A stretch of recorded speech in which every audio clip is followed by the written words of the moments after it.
Welcome to the True North Country Comics Podcast, dedicated to promote Canadian comic book and graphic novel creators and supporters. I'm John Swinimer. If you want to drop me a line, you can contact me at john@truenorthcountrycomics.com.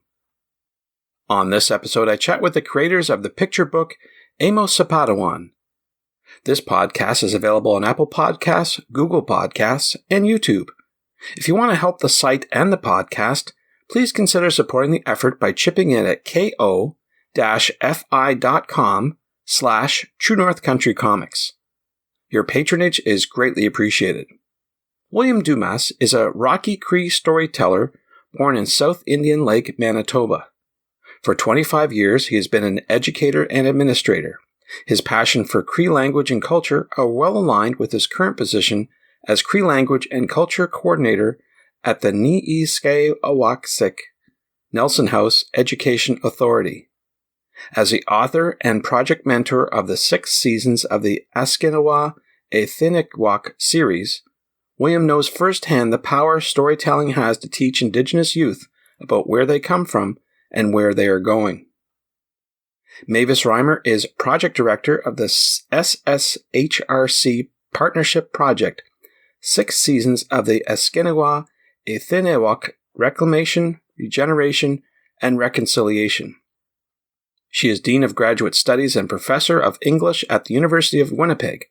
She was a Canada Research Chair in Young People's Text and Cultures between 2005 and 2015, lead editor of Jeunesse Young People Text Cultures between 2009 and 2015, and president of the International Research Society of Children's Literature between 2011 and 2015. She is the founding director of the Center for Research in Young People's Text and Cultures at the University of Winnipeg and founding president of the Association for Research in Young People's Cultures. Warren Carrew was born into a family of Métis and European ancestry in Meadow Lake, Saskatchewan.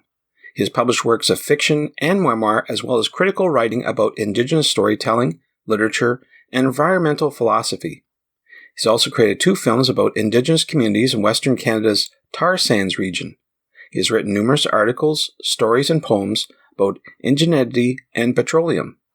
His visual art project, Petrography, uses tar sands bitumen as a photographic medium. He is a professor of English at the University of Manitoba, where he directs a Center for Creative Writing and Oral Culture. He is a co-leader of the story team for the 6 seasons of the Askinawa Ethinikwak project. Ryan Bryn Jolson is a visual artist, author, book illustrator, and art educator. Ryan was named Canadian Art Teacher of the Year in 2014. She's the illustrator of over 15 children's books and author of Teaching Art, a complete guide for the classroom. Ryan has worked with the River on the Run Artists Collective, making and performing art to raise awareness of environmental concerns affecting the Lake Winnipeg watershed. Ryan lives and works on the edge of the Treaty 3 territory in the boreal forest of eastern Manitoba. Her work is currently exhibited as part of the Virtual Water Gallery online exhibit found at virtualwatergallery.ca. Amos Sapotawan is a story of a Rocky Cree girl who must choose the life skill that will define her meskenau, the path of her life. Amo has always loved making things. Her uncle can show her how to make nichi iswata, willow baskets. Her grandmother can teach her how to make kakwi katu, birch bark containers and plates.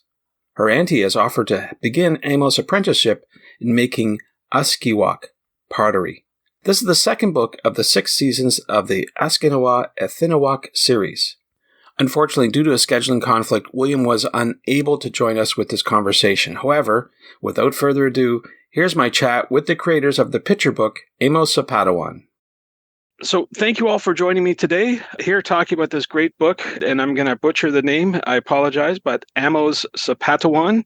Someone wants to correct me on that, but I've got some people here with me today is Warren Carrew, Mavis Reimer, and Ryan Bryn Jolson. So thank you all for taking time to chat with me. And I'd like to go around the room and maybe ask before we get started, maybe what was the first comic book that you read? And maybe Mavis, I'll ask you to go first. Well, I read Archie comics when I was growing up. I think it might have been the first. The other comic book, though, that I spent a lot of time with was Tintin. Loved it. Yep, very good, very good. And how about you, Ryan? What was your first comic book? Do you remember? Well, there was Batman, The Dark Knight, of course. Asterix and Obelisk were favorites, the historical series. And then later on, Mouse and Persepolis. But I think my favorite of all of the classics might have been V for Vendetta. So there's the range of what I grew up reading. Very good. And how about you, Warren? What, if you remember, was your first comic book? I think the very first one for me was a Casper the Friendly Ghost. And I quickly became more sophisticated and started being really a great fan of Superman comics as well. Very good. Yes, very good inspirations there. But maybe I'll address this next question to you, Ryan, about who or what inspires you to create your illustrations today? Well, for this particular book, it was interesting. I was asked to do this project, and I was very happy to be part of it. I spent most of my career working in the inner city in Winnipeg, and a lot of the young people I was working with were not seeing their faces reflected in any children's book or many of the school materials that they had their hands on. So I started in 1990 working for Pemmican Publications, which is a Métis press. I think I've done about 15 books for them over the years. William Dumas was saying, and his partner Margaret was talking about the need for people to see themselves as protagonists or heroes in stories and be able to identify with that. And so over the years, as I worked in the inner city, I worked as a teacher, community worker, visiting artist in the schools. That's really what kept me going with that particular kind of artwork. So that's how it started. And this book it was easy to be inspired by William's story. He really did a good job of, well, it's a dramatic story. There's a fire, and there's northern lights, and there are scenes of community celebration. So it was a lot of fun to illustrate this book. And it was quite a range of different kinds of scenes to draw. But he also did a really good job of getting inside the character's head as an existential teenager, right? Who's trying to find her place in the community and inside her traditions. And he also showed us what kind of supports the community gave young people or could still give young people in terms of finding their way or finding their path. So it was easy to be inspired by the story as well. Very good. Well, speaking of story, maybe I'll ask Mavis or Warren to step in here, maybe talk about the story and maybe what inspired William to create it. Sure, maybe I can start as a member of the story team. Really, the story is a story of a young Rocky Cree girl, and this is set in the period just before Europeans arrived on the scene of Rocky Cree culture, so that people were aware that there were other people from far away who were nearby, but they hadn't met yet. And so this is a story about Rocky Cree people thriving in their environment, and living in a traditional way. And I think, William was been very interested in writing these series of books that are set in that period for a number of reasons. But one of the reasons is to remind the young generation today in the Rocky Cree communities, this is our heritage. These are the practices that we developed over the many generations, and these are the philosophies, the reasons behind the way we do things. And so the story is a story about teaching those traditional ways, and it's very much about the Cree language, and so the language is a really important part of the story, and the philosophies that are there in the language. But it's also, it's a coming of age story, right? It's a young Rocky Cree girl who is trying to understand what her role should be in the community. And as Ryan mentioned, there's a lot of dramatic events that happen in the story that require the people to, suddenly move from the place that they're in. For Amo, she's trying to figure out, what should I do in my life as a member of this community? And so I think that is the fundamental question she's grappling with, which is something that everyone does grapple with at some point in their lives. And so I think that's something that young readers today will identify with too.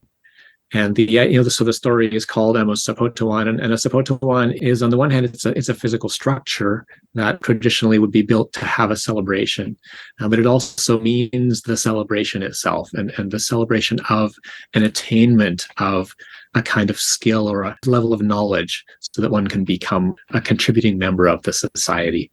And so that's what this book is about. It's about Amo finding her way toward her Sapotawan and the community's role in helping her to do that and to support her as a young woman who wants to become a fully fledged part of the community.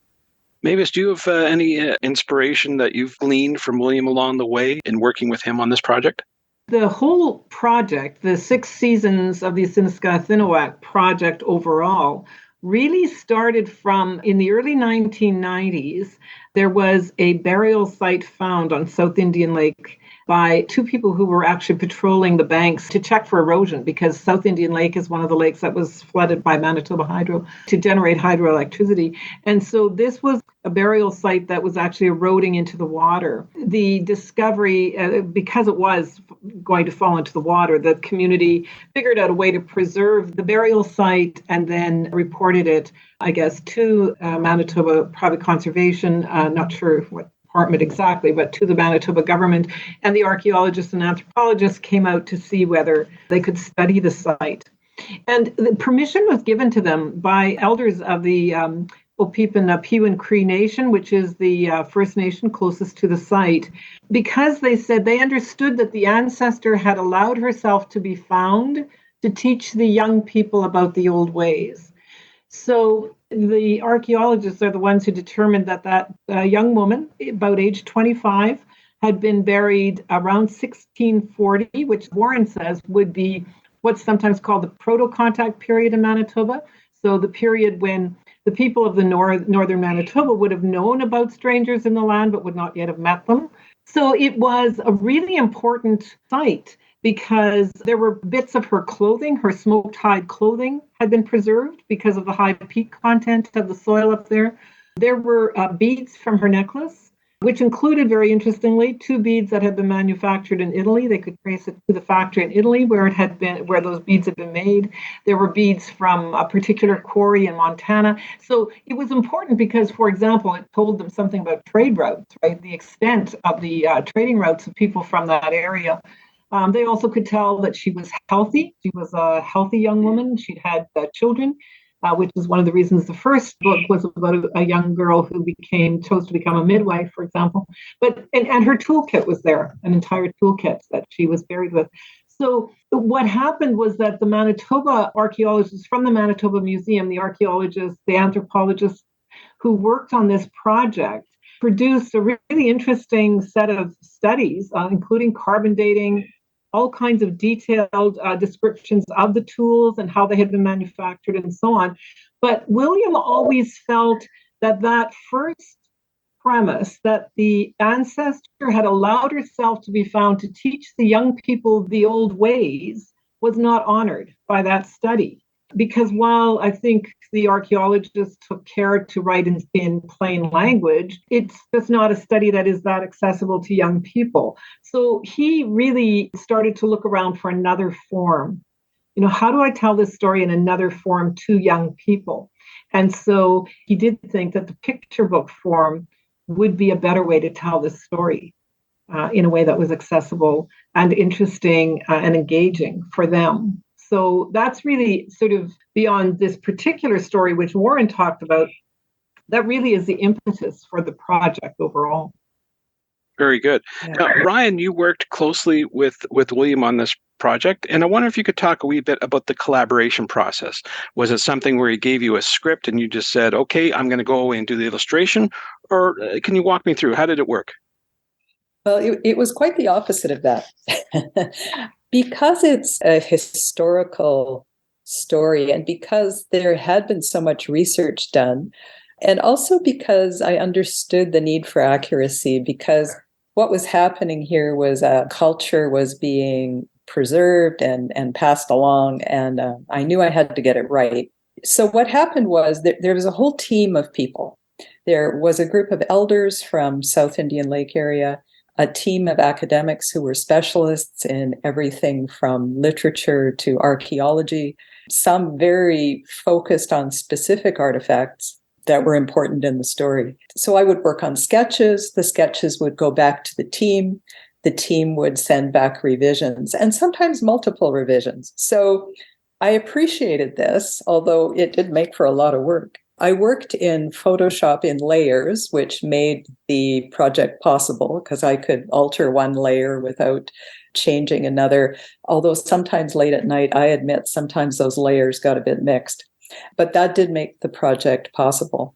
And it was interesting going back and forth, some of it was very specific. So one of the archaeologists took me by the hand to the Manitoba Museum and showed me some porcupine quill decoration on clothing. And it was surprising to me because the colors were very intense. Even after 100 years, the natural dyes were quite brilliant. And there were blues and purples and reds that I hadn't expected.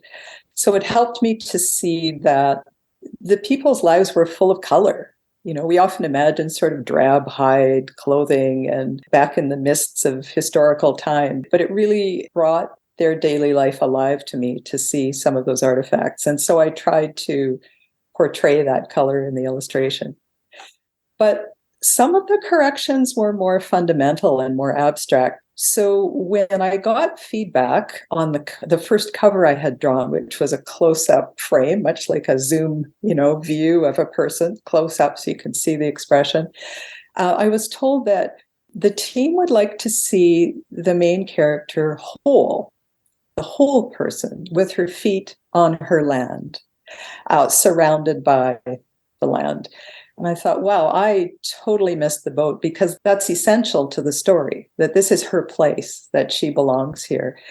And that's a very different worldview from how we normally see things in little Instagram view frames and very disconnected from one thing from another. So I really appreciated the input of the team so that I could get the illustrations right. Now, I just want to dig a little bit deeper. You mentioned Adobe and Photoshop. I assume that you're a traditional artist. Is that true? Well, I trained in printmaking. That's my background. But for this project, I was working with a very simple tablet and pulling everything into Photoshop to color it and add pieces of photographs and paintings and textures, and like I say, working in layers so that I could change pieces of background or make changes to the artifacts, make changes to how the figures were standing. Yeah, so it was a learning curve and lots of hours, but it was, I think, worthwhile in the end. Yeah. Absolutely. And speaking of worthwhile, maybe I'll ask you, Warren, what do you hope that readers come away with after reading this series of books, and this one in particular?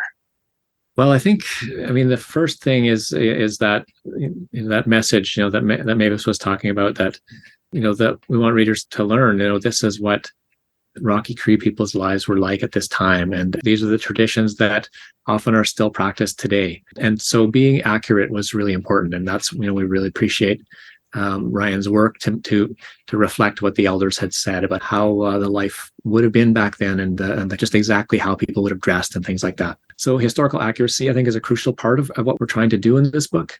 But I think maybe in another way, I really hope that readers are inspired to think about their own choices, their own gifts that they are given, and how they are going to utilize those in their lives. Because I think that's the central struggle that Amo is going through.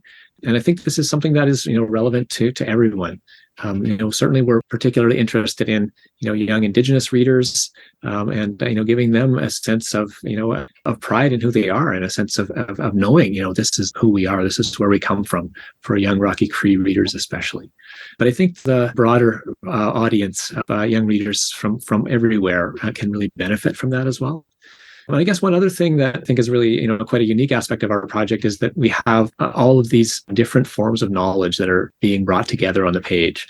So we have, our academic knowledge in history, in archaeology, in literature, and those are all part of the sidebars and some other aspects of the story. So, I think many children's books get read many times, but I think this one ideally would be read, in different ways, in different readings, and people will return to it as a resource to learn about Rocky Cree culture. Sure. Now, I've talked to some other Indigenous creators, and there is a concern, perhaps, that there's a need now, more than ever, for these stories to be recorded and to be told. Mavis, do you get that sense when working with William that there's an urgency to tell these stories and get the word out, so to speak? The urgency is that the number of fluent speakers in many of the communities is diminishing. You'll notice that our books, the books that we're creating, have a lot of Cree words. They also, by the way, are made into picture book apps. So the first book in the series is already a digital picture book app, and this Amo Sapotawan is in the process of being made into an app, where we will also have the story then translated into Rocky Cree so that it's available. You can hear it narrated in that language. So yes, I mean, with the urgency is in part that there is an urgent need, I think, for the language to be carried forward, because so much of the culture is bound up with the language. You can't really separate language and culture. So that's one of the urgencies. And of course, with the coming of television, William has spoken about this. With the coming of television, there are a certain number, I think the pace at which the culture is perhaps being, I don't want to say lost, I don't think it's lost, but some of the practices are not there as much. People are more geared towards television stories sometimes than to the traditional forms of storytelling that they might have spent their evenings listening to traditional stories rather than watching television. So, the modern life has definitely changed, I think, some of these cultures. And there is, I believe, for that reason, William would feel that there is an urgency now to record them, to set them down in other forms. And, one of the things about the picture book format that we've really come to like is that I don't think we thought of this at first, but picture books are meant to be shared. So very often picture books are read by an adult to a young person. And so in a sense, the situation in which they're going to be read almost recreates the more communal storytelling situation. I guess it is part of the importance of the project too, I think, that we are seeking to keep that sense of people together listening and reading to a story, and especially people across generations. Absolutely. Now, we've been talking about this, Becca. I know that this is one in a series. So when I asked the question, if you have any other upcoming projects, I presume that there is a follow-on that's coming. Maybe I'll ask Warren, maybe if you could just give a sneak peek about what's coming next in the series. We are working intensively on the next story in the series, and I would have to defer to William about giving details about it, but I will just say that it is a story about healing. It's a story about medicines and the importance of those in the same period that Amo Sapotawan is set, but also very much today. And the idea of sharing stories as a way of healing and a way of helping to give medicine to one another is a key part of that story. Very good. And Ryan, I'm not going to assume that you're working on the next one, but just to ask you, what is your next project maybe that you can talk about? Well, currently I've been working on a different kind of project. I've been working as a science communicator with scientists and engineers associated with Global Water Futures. And we've contributed to the virtualwatergallery.com. So artists were paired up with scientists across the country to look at water issues and climate issues in detail. And I learned a lot about permafrost melt and what's happening in the north. And I'll tell you, I thought I knew lots about climate change, but it was alarming to learn at the rate which things are happening, and very interesting to work with folks who were so dedicated to their practice. So that's what I have been working on recently. Sure. And for people who want to find out more about your current and your future work, where do you recommend they go, Ryan? They could go to the virtualwatergallery.com. That's a good place to start. Yeah. And Mavis, where do you recommend people go to find out more about the series that William's working on? We have a website very simply entitled 6seasonsproject.ca. So very simple place to find out all about the project. Yeah. Very good. Well, those are all the questions I have for this interview, but I'm wondering, is there something I didn't ask that anyone would like to contribute to this podcast? We should probably say the book is published by HighWater Press in Winnipeg. Yes, Portage and Main Press under its HighWater imprint. And so they are important partners for sure. The one other thing, just in terms of the importance of the project and the urgency of the project, one of the other contexts I think that we are working in now, although we started well before the Truth and Reconciliation Commission report, but I do think that 2015 final report is also an important context for our work. There is a way in which the calls to action for reconciliation, for putting the relation, for finding ways of making the relationship between Indigenous and non-Indigenous people right in this country is also an important context. And there is that urgency there to the project, because I think it is very much one of the tasks of our time for thinkers in Canada, for activists in Canada, for people who want to engage and re-story our nation, as the commission put it. We want to create new stories for a new nation. Thanks to Ryan, Mavis, and Warren for the chat. You can discover more about Amos Sapotawan at Portage and Main Press at portageandmainpress.com. And thanks to you for listening to the True North Country Comics podcast. If you haven't done so already, please subscribe to and like this podcast on Apple Podcasts. And please leave a good rating. Also check out the TrueNorthCountryComics.com website and follow along on Tumblr at True North Country Comics.